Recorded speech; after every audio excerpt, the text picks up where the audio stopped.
هاي بنات، كذا لاباس عليكم؟ بخير؟ هانين؟ أموركم مزيانة؟ نتمنى كاملين تكونوا بخير وعلى خير وصحة جيدة. يدي منضد ديالي. المهم تلاقينا في الجزء الثاني ديال القصة ديالنا. اللي باقي ما شافش الجزء الأول يشوفه، واللي رجع يشوف الثاني. عارفة أن الأداء ديالي شوية ناقص، مي كنتمنى أنكم تستحملوني شوية ومع الوقت يتحسن بإذن الله.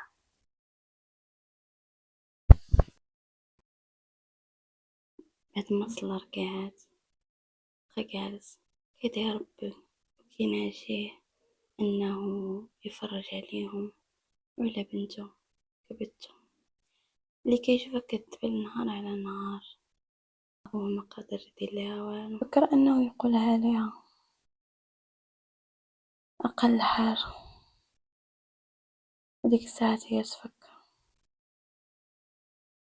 عارف أن هضرة الناس ما غاديش ترحمها، ما غاديش ترحمهم هما.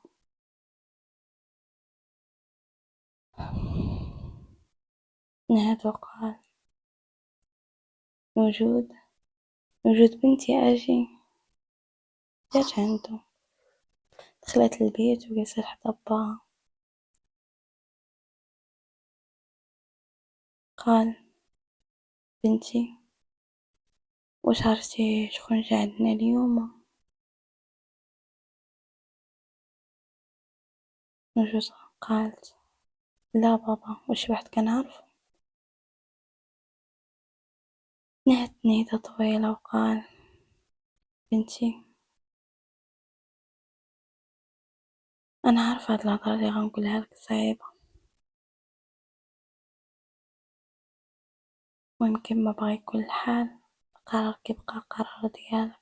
ديري في بالك ان انني غادي نكون واقف معاك ديما في اي قرار خديتيه. يبقى غير كتشوف فيه وفي داخلها جواب بزاف ديال الافكار. شنو غيقول لها باها؟ كيفاش؟ شنو هادشي؟ كمل وقال: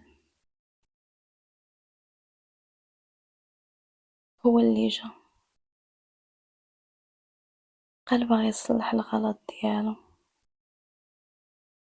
ما فهمت والو هي. تكون مع راسو إلا كان هو شادلو الجرأة اللي عنده. كيفاش جا؟ علاش جا؟ شنو باغي؟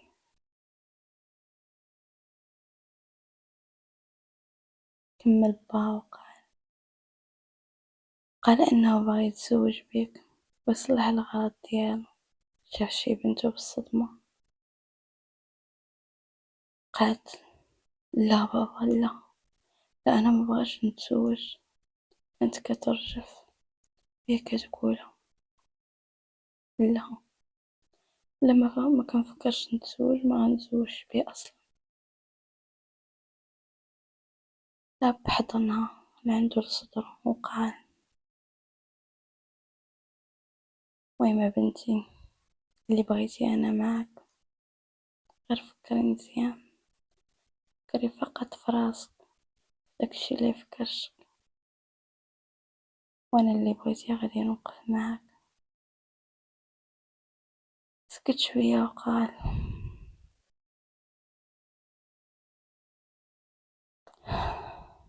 الناس بنتي ما كترحمش. مني غيعرفوا انك حاملة ما غيسدوش فهمهم علينا وعليك انتي بالذات، وعلى داكشي اللي فكرشك. نتوما غتكونوا اول المتضررين. فكري مزيان وتعطيني الرأي ديالك وتعطيني دابا. ناض بس لي راسها وهي ناضت خرجات. 3 أيام ويا زن باقي كيتسنى بفارغ الصبر الرد ديالهم. دخل دارهم ولقاهم جالسين على العشاء كيتعشاو، والثقيل ما كيتسمع والو، غير أدوات الماكلة هما اللي كيتسمعوا. شاف فيهم وقال: السلام عليكم. وهو يجلس لو شد بلاصتو ردوا عليه السلام وكملوا ماكلتهم. غدا الصمت مدة طويلة، توي قاطعوا الأب. قال: يا زن، إيوا ولدي انت ناوي تتزوج؟ راه ولات عندك 34. إيوا ولدي فاش خاصك تفتح الطريق لخوتك. وخوتو بداو كيتغامزو بيناتهم. الآخر قال ليه: وتاني الديسك بدا، ناري الله يخرج هاد الليلة على خير وصافي. يزن خنزر فيهم وقال: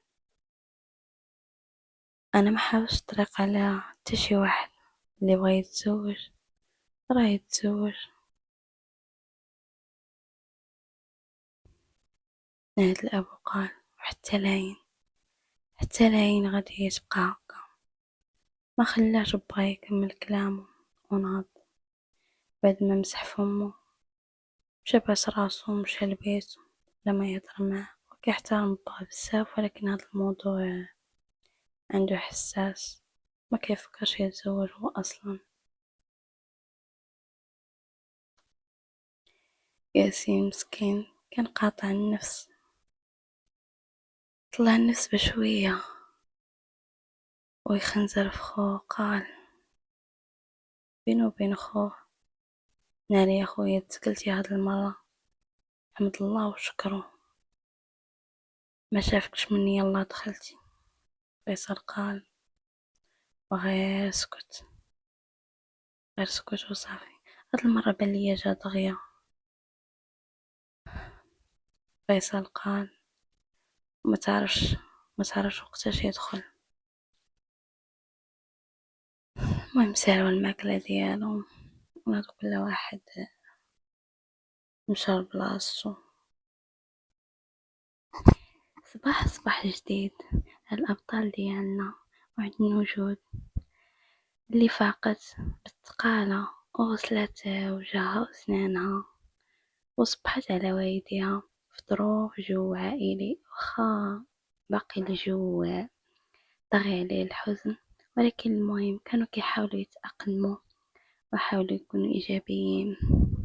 سالوا فطورهم، والأب مشى لخدمتو، والبنات بداو كيتعاونوا باش يجمعوا ديك الدار، هي ومو الأم ديالهم. وأسامة مشى لمدراستو. بعد ما نجو عاوناتهم باش يجمعوا داكشي الطابلة وغسلوا الماعن وداكشي كامل، لالا قالت ليها: سيري يا بنتي ترتاحي لك شوية، ولكن هي رفضات. كانت كتحاول تخرج من داك التفكير اللي طاغي عليها.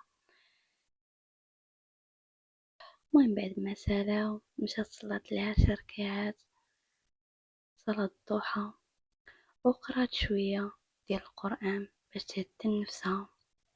وهي كتقرا بصوت جوهري حتى وصلت للآية: كتب عليكم القتال وهو كره لكم، وعسى أن تكرهوا شيئا وهو خير لكم، وعسى أن تحبوا شيئا وهو شر لكم، والله يعلم وأنتم لا تعلمون.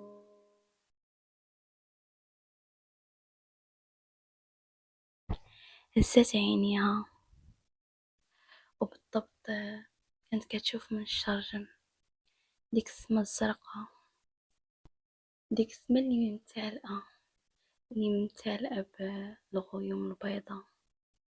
كانت سما صافية وزوينة، كتعطي واحد الشعور زوين، تلو دموعها بلا ما تحس. وبقات كتناجي ربها انه يفرج عليها. كتشوف فيها وكتقول: ربي كبير، ربي كبير، إن مع العسر يسرا. حتى كتسمع صوت ماما كتقول: الله يقويك يا بنتي. الله يقويك. نوجد سمعت صوت ماما ومسحت عينيها بالخف، بجرح حطت راسها عند رجليها. ماما بدأت كتمسح لها شعرها وكتحاول تواسيها.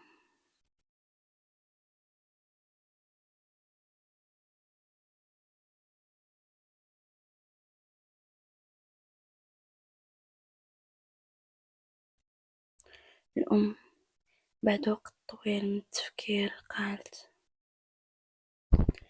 بنتي، قال لي باباك بلي هذاك السيد جا. نوجد شافت في ماما وزاد دخلت في ماما وزيرات عليها. الأم كملت وقالت: شنو قررت يا بنتي؟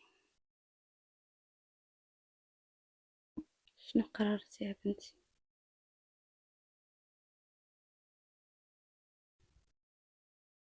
نوجد زيارات على حوايج ماما وبدأت كترجف وقالت بصوت مخنوق بالدموع: ماما، ماما أنا خايفة بزاف، خايفة منه ماما، منقدرش. قمت نهدات ومسحت على شعر بنتها وهزت لها راسها ومسحت لها دموعها يبداو كينزلوا. قالت: بنتي، أنا عارفة هادشي صعيب، هادشي اللي كدوزي منو صعيب بزاف، لكن يا بنتي فكري في راسك وفكري في داكشي اللي في كرشك. يا بنتي راه الناس ما غترحمش. صراحة الهضرة كانت صعيبة على أمها، كان صعيب عليها أنها تقول لها هاد الهضرة، ولكن كان خاصها تقولها حتى هذا هو الواقع. أم قالت: نجود، شوفي يا بنتي. هزت نجود راسها فمها قالت: واش عارفة شنو غيوقع من بعد شهور ملي غتكبر كرشك؟ نجود قالت: انا ماشي سوقي في الناس ماما، خلي الناس اللي بغا يقول شي حاجه يقولها. ام قالت: سهله تقوليها دابا، ولكن ملي تبدا الجارات يتهمسوا عليك، ملي الناس يوقفوا الهضره، ملي تكوني انتي دايزه من حداهم، ملي كل واحد يختار قصه من راسو، واش غتقدري تتحملي؟ وجد قالت: ولكن ماما انا اللي مظلومه ماشي هما، انا اللي عشت داكشي. ام قالت: وانا عارفه بلي انتي مظلومه، لكن الناس ما كيقلبوش على الحقيقه قدر ما كيقلبوا على الحكايات. غيقولوا كانت كتخرج مع شي واحد، غيقولوا هربات، غيقولوا دارت اللي دارت، ما يقولوش تظلمات مسكينه. قليل اللي غيسول شنو وقع. سكتت الام شويه ومسحت الدمعه من عينيها، نزلات وكملات وقالت: وباك يا بنتي، باك فكرتي فيه؟ نجد قالت: ماما. أم قالت: لا بنتي، خليني نهضر. هذا الراجل عمرو كامل ورفع راسه بين الناس، واش عارفة شحال كيتعذب ملي كيشوفك كتبكي ما قادرش ينقدر؟ واش عارفة شحال ديال الألم كيتألم كل ليلة؟ واش عارفة أنه كيبات سهران كل ليلة كيصلي ويدعي ربي؟ واش عارفة؟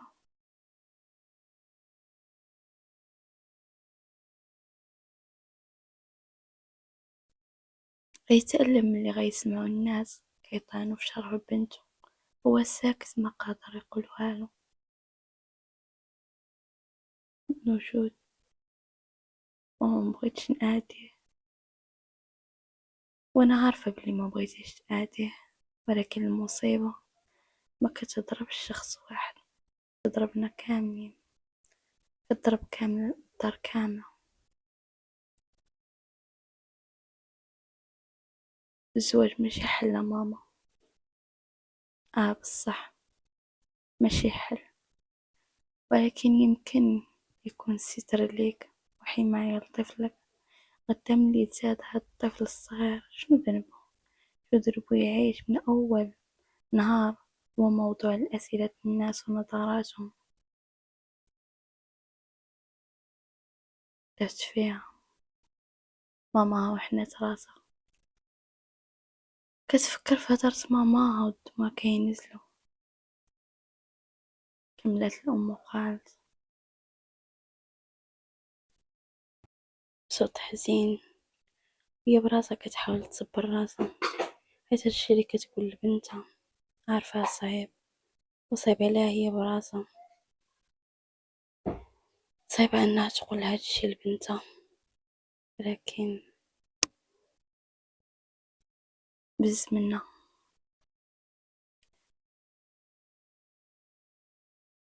انا ما كنقولش لك وافقي دابا، انا كنقول لك فكري.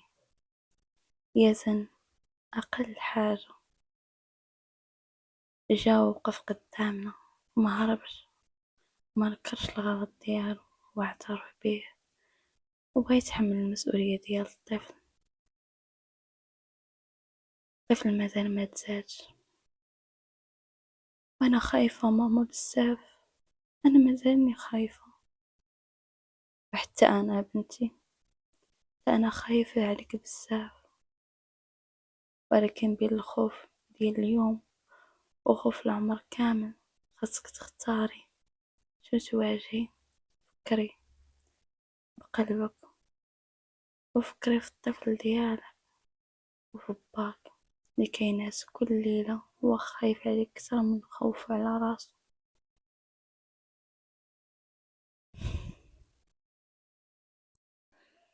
صراحة بنتي كان صعيب عليا بزاف اني نشوف باك اللي ديما كنت كنشوفه هز راسو لفوق، اللي ديما كنت كنشوفه قوي وقادر يهز الجبال فوق كتافه. كنشوفه من نهار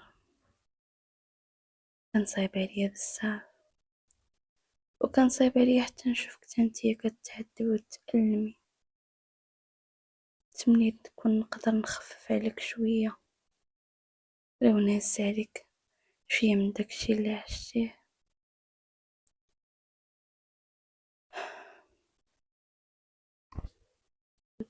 بطات راسها لتحت، كانت أول مرة كتسمع ما كتكلم بهاد الوجع كامل. آه هي كتكلم على باها، داك الراجل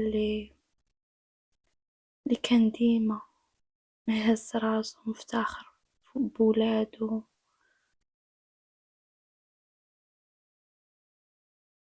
دابا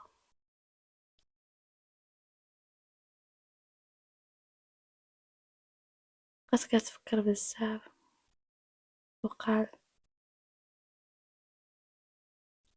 واش نتوما كاملين بغيتوني نتزوج؟ بغيناك تكوني غير بخير، بغيناك تكوني غير مرتاحة، بغيناك تكوني غير فرحانة انتي وداكشي اللي في كرشك. مبغيناش فيما تدوري تسمعي هدرة الناس، مبغيناش فيما تدوري يطعنوا في الشرف ديالك. هادشي قاسي علينا بزاف.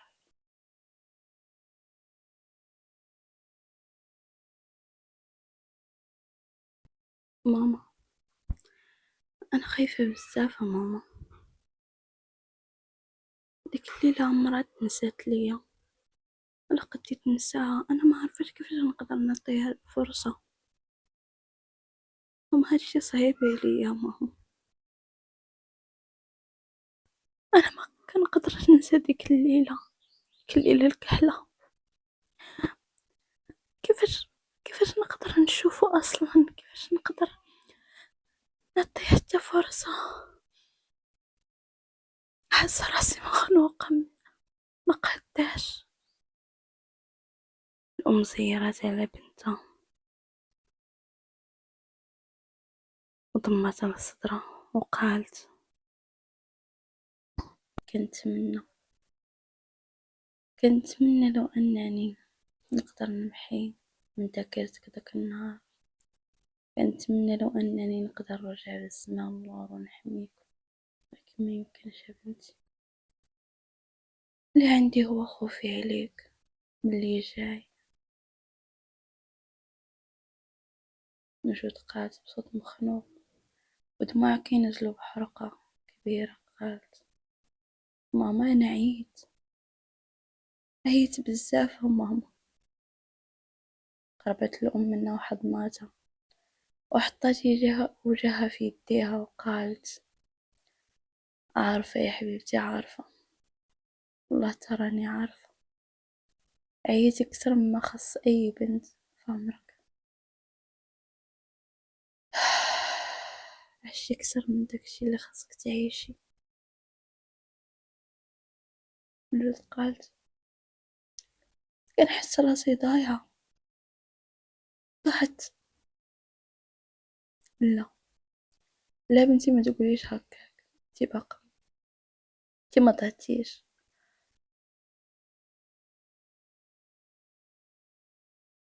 الجريح ما كيكونش ضائع، كيكون غير محتاج وقت باش يوقف على رجليه من جديد.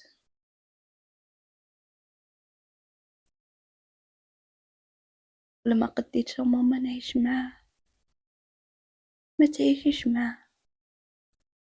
ما كاين حتى قرار خاصك تاخديه الليلة، ولكن عطيه فرصة للحوار،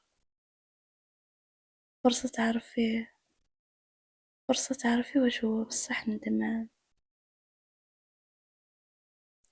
ولا كنت ماما غير كنظلم راسي.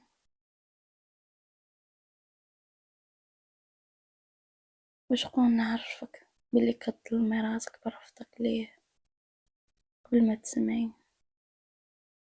خاصك تسمعي بعدا وتعرفي شنو كاين وشنو أسبابه. قلب باك بلي ماشي الخاطر. حاولي تعطي فرصة.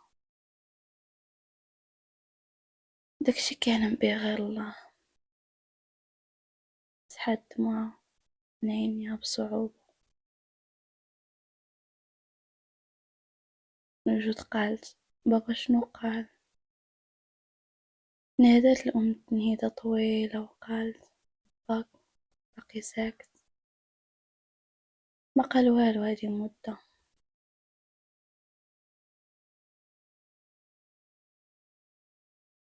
من غير جملة واحدة.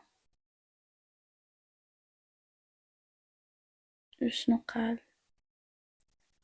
أنا مستعد نحارب الدنيا كاملة على قبل بنتي، لكن ما نقدرش نحارب الحزن اللي ساكن في قلبها.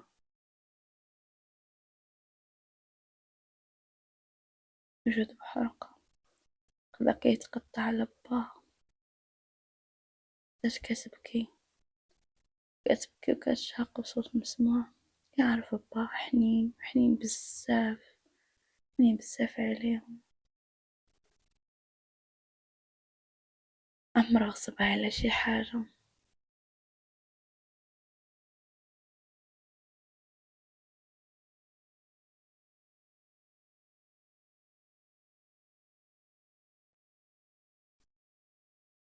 كملت الأم وقالت: آه، قالها لي وعيني عامرين بالدموع. النهار تساديتي وكي يحلم بالنهار اللي يشوفك عروسة فرحانة، يفرح بيك ويتهنى عليك، ماشي يشوفك كتعاني وكتحملي هموم كبر منك. سكتت من وجودي كتسمع لكلام ماماها والألم كيعصر قلبها على قبل باباها. وقالت: إلا وافقت نسمع ليه ماشي حد سامحته. قالت وهي كتمسح دموعها: مطلب منك حد تسامحيها بنتي، غير فتحي الباب شوية، فتحي الباب للحياة، يمكن مازال الخير واقف كيتسنى. ربي ما كيغلق باب حتى كيفتح بيبان، والحياة كتستمر وما كتوقف على حتى شي واحد. كانت الأم كتحاول تزرع الأمل في بنتها، واخا هي بنفسها خايفة من اللي جاي، وخايفة على بنتها. نهدت نهدة طويلة وقالت: لعله خير، لعله خير يا بنتي، الله يكتب لك مكاتب الخير. شقات دمعة طريقة لخدها ومسحتها بالزرب كل ما تشوفها بنتها، وهي تبوسها في راسها وقالت: المهم نوض دابا، راني خليت سارة في الكوزينة دابا شوية وتبدا تنقر. يلا بنتي ارتاحي لك شوية ولا كملي قراية القرآن، وما تنساش الدعاء. نوجد في ماماها وابتسمت رغم الألم اللي في قلبها، وقالت: واخا ماما، المهم أنا غادي نقرا لي شوية كل ما يودن الظهر باش نصلي إن شاء الله. عندي يزن اللي كان جالس في المكتب ديالو في الطابق الأخير في الشركة، وعينيه متبتين على الشاشة ديال التليفون. دازت أيام طويلة وباقي ما وصلاتو حتى شي رسالة من بطن وجود. كان كيحاول يقنع راسو باللي العمل أهم دابا وانتظاره ما غيغير والو، لكن كان غير كيكذب على نفسه. فهو حاس بالذنب بزاف من داكشي اللي طرا. دخلت السكرتيرة بخطوات متوترة وقالت: سيدي، الموظفين راهم تجمعوا في غرفة ديال الاجتماعات. رفع راسو وقال ببرود: 5 دقايق ونكون تما. مشات السكرتيرة ورجع كيشوف تليفونه مرة أخرى، نهد ومن بعد خرج من المكتب ديالو. بعد دقائق دخل الغرفة ديال الاجتماعات، وقف كل شي فور ما شافوه. قال بصوت حازم: صفقة الأخرى ضاع منا مبلغ كبير، بغيت تفسير واضح. جاوب أحد المسؤولين: ربما كان غير غلط في الحسابات. ضرب الطابلة بيدو وقال: ربما أنا ما كندفعش لكم الرواتب باش تقولوا لي ربما. ساد صمت في القاعة. كمل وقال: من اليوم أنا غنراجع الملفات بنفسي، وأي شخص يثبت عليه التلاعب غنطردو فورا. انتهى الاجتماع وخرج كل شي من القاعة، وبقى معاه غير المساعد ديالو المقرب.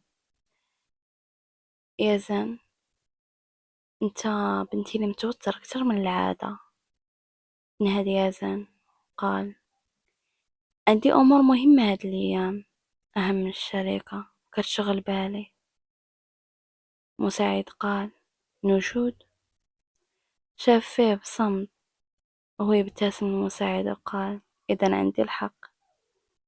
يزن قال: بل وقيل ما عندك ما يدار، شبالك في التقاعد. في المساء رجع للدار، كان خوه ياسين جالس مع صحابه في الشرطة وكيضحكوا بصوت مرتفع. حتى دخل يزن وهو يولي سكات. قال ياسين: أهلا خويا، ومقليه براسو وكمل طريقه. قرب منه فيصل وقال: السلام عليكم خويا. ياسين قال: سلام. ياسين واش ما قاريش؟ فيصل: لا، راه عنده عطلة في الليسي هاد الأيام. ومقليه براسو وقال: الوالد كاين؟ فيصل قال: لا، مش عند عمي. قال يزن: صحت شوية؟ ابتسم فيصل وقال: بخير.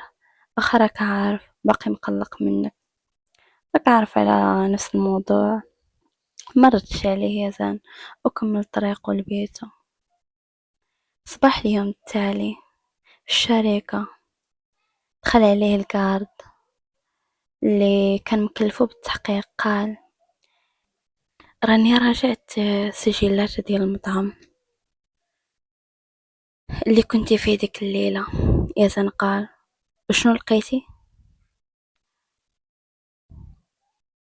قال: كانت واحد البنت من البداية ديال السهرة وهي كتراقبك. زاد الصمت شوية وقال: كمل. الجارد قال: جلسات قريبة منك أكثر من مرة. ما خلاش يكمل ويقول: شكون هي هادي؟ قال: باقي ما عرفناش، ولكن كاين أمر خطير. يزن ناض فيه وقال: انت مالك كتقول كلمة وكتسكت؟ سير بطلق راسك. الجارد قال: في الوقيته اللي كنتي مشغول فيها هي قربت الكاس ديالك وبحال دارت لك شي حاجة في الكاس. يزن ضغط على الملف بين يديه وكرز على سنانه وقال: واش متأكد؟ الجارد: لا، ولكن الأدلة كتشير لهذا الاستنتاج. غلق عينيه ياسن، هو مخنزر، وكل الذكريات تاع ديك الليلة المؤلمة دازت قدام عينيه. شحال كانت كترجاه وهي كتبكي بالدموع، وخوفها منه زير على يديه كتر حتى باعوا العروق ديال يديه. شعوره بالندم كان كيطاردو كل ليلة بالرغم من قسوة قلبه وملامحه القاسية والصارمة، إلا أنه ملي كيتفكر داكشي اللي طرا ديك الليلة والوجود اللي كانت كترجف بين يديه ومرأفش بيها وبصرخاتها، كان كيف الوحش كينقض على الفريسة ديالو الضعيفة الهزيلة اللي لا حول لها ولا قوة. شعر بالندم الشديد كياكلو، فتح عينيه وقال: بغيت دابا تحضر، كانت تحت الأرض جبدوها، كانت في السما نزلوها. دازت أيام وأيام على أبطال القصة ديالنا. كانت نوجود واقفة في الشرجم كتشوف الوليدات هما غاديين للمدرسة ديالهم وهي كتمسح على كرشها، وهي كتشوف وليدات شي غادي مع باباه وشي غادي مع ماماه، وما غاديين وفرحانين وشي نعسان وشي ما باغيش اصلا يمشي. كانت كتشوف فيهم وهي كتفكر في المستقبل وكتمسح على كريشتها اللي ولات كتبان، وهي كتفكر في هضرة ماماها وحتى هضرة باباها. كانت خايفة وما عرفاش كيفاش تتصرف وما عرفاش شنو دير، ولكن هضرة ماماها بقى كدور ليها في راسها. كرشة شوية غادي تبدا تكبر والناس غيوليو يلاحظوها ويوليو يعلقوا عليها وعلى ولدها وحتى على والديها.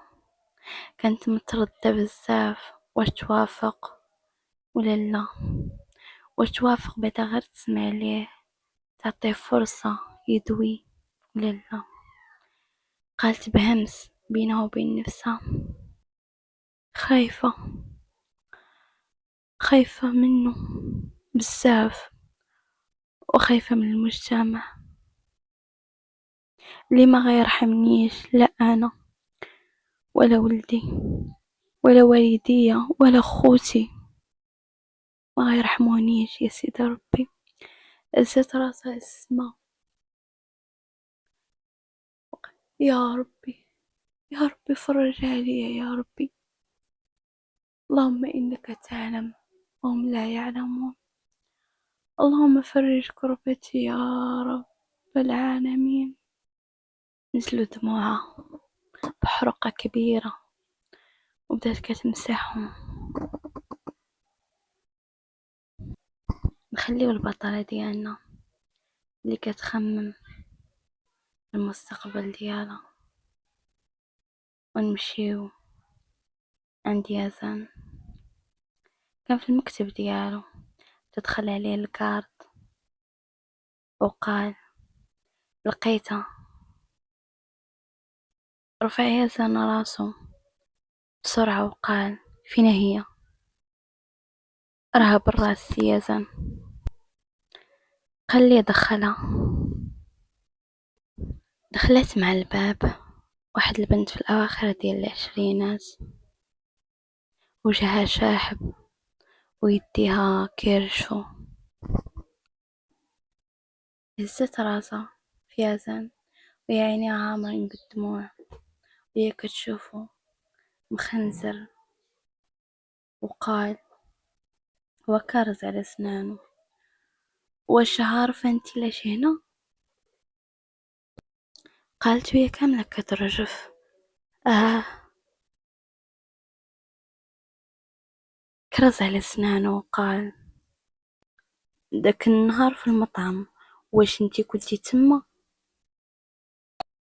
ومئات ليه براسها وقالت آه. قال ليها واش درتي لي شي حاجة في الكاس ديالي؟ بدات كتبكي وكاملة كترجف، ترجليها ما بقاوش قادين يهزوها، وقالت آه. ساد الصمت لفترة، وجواد غير مخنزر حس براسو غيدير فيها شي كارثة. قال علاش؟ بدات كتبكي كتر. حيت كنبغيك. بقا كيشوف فيها هو مصدوم ومصدقش هادشي اللي كتقول. كملات وقالت انت عمرك ما ديتيها فيا، وانا من ديما كنت كنبغيك. انا قلتي ندير هكاك باش تلتفت ليا، مي ما توقعتش غيطرا هكا. واش عارفه انتي شنو درتي؟ واش عارفه انك دمرتي حياة ناس اخرين ما ليهم حتى شي ذنب؟ ها، انا ما قصدتش. انا انا بغيت غير تشوف لجهتي، تحس بوجودي. ما كنتش متوقعة ان هادشي غيطرا ويتأذوا ناس اخرين. ما خلاش كمل كلامه ويغوت وشدي شعره بيدو لدرجة كتحسو انه يقلعو من بلاصتو. وقال ومخنزر فيها وكارز على اسنانه بسبابك. بسبابك دمرت حياة فتاة بريئة ما ليها حتى شي ذنب، حتى شي ذنب. ما ما كنتش قاصدة. انا ما كنتش قاصدة، انا ندمانة بزاف. قال بصوت مكبوت وهو ضغط على سنانه كيحاول انه يضبط اعصابه باش ما يأذيهاش ويرتكب فيها شي جريمة. قال خرجها لي من هنايا قبل ما نصدق داير فيها شي كارثة. من بعد ما خرجات بقى جالس هو في المكتب ديالو بوحدو وكيطلل من الشرجم، كيشوف المدينة قدامه وهو كيفكر، مع العلم انه عارف بان داكشي ما كانش بالإرادة ديالو، ولكن وخا هكاك كان باقي حاس بتأنيب الضمير قوي، حيت هي بنت صغيرة، بس باقا صغيرة بزاف، هو كبير عليها بزاف. كيفاش قدر يدير فيها داك الشي؟ ما بغاش تعاني بوحدها، واخا هو كان رافض فكرة الزواج بسبب شي أحداث طراو في الماضي. فجأة صون عليه التليفون، شاف الشاشة ولقى السي أحمد. جاوبو بالخف، كيسمع السلام عليكم السي يزن.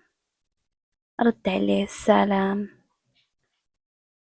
عليكم السلام الحاج قال المهم بغيت نقولك أن البنت راها وافقات أنها تسمع لك، إلا كان عندك شي وقيتة تقدر تدوز وديك الساعات نهضرو. يزن قال وإنت؟ غدا ورا العصر إن شاء الله، إذا كان الوقت مناسب لك. يزن قال إن شاء الله. سلام الاتصال.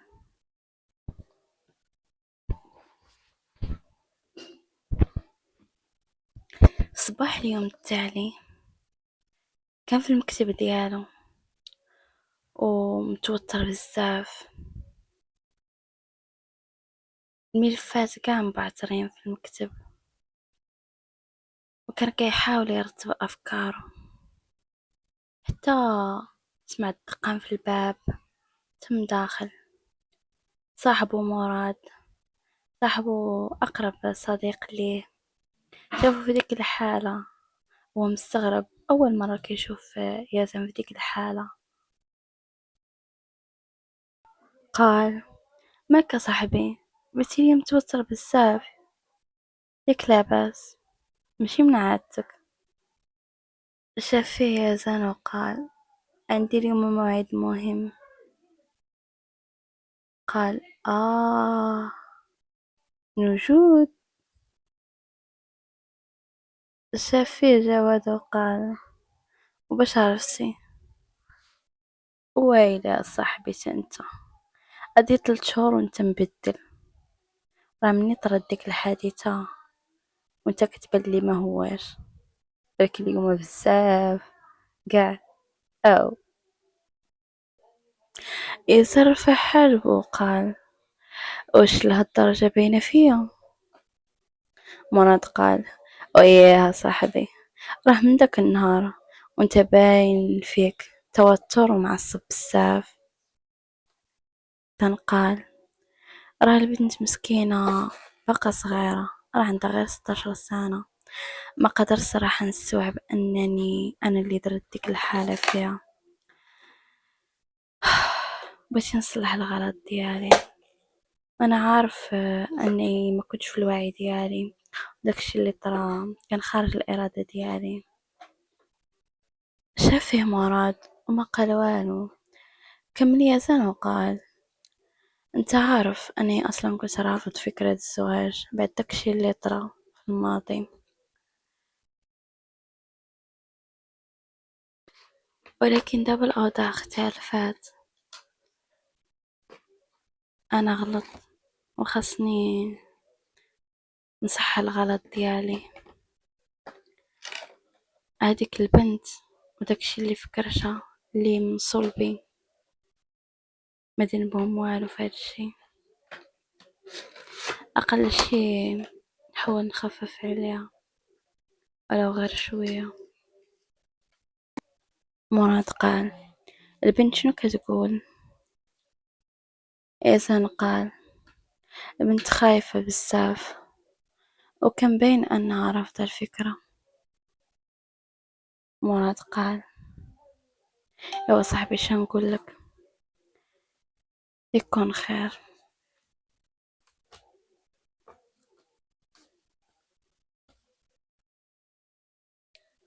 في الدار عند نوجود كانت كتطل من الشجن وهي كتفكر وخايفة، ما عارفة القرار اللي اتاخدو صحيح ولا لا.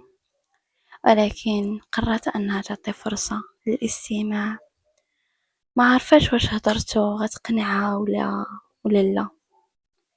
شوية حتى لاحظت واحد الطوموبيلة رونج روفر وقفات عند الباب ديالهم. شافتو هو خارج منها، كان لابس بدلة سودا كاملة أنيقة وساعة في يديه فخمة.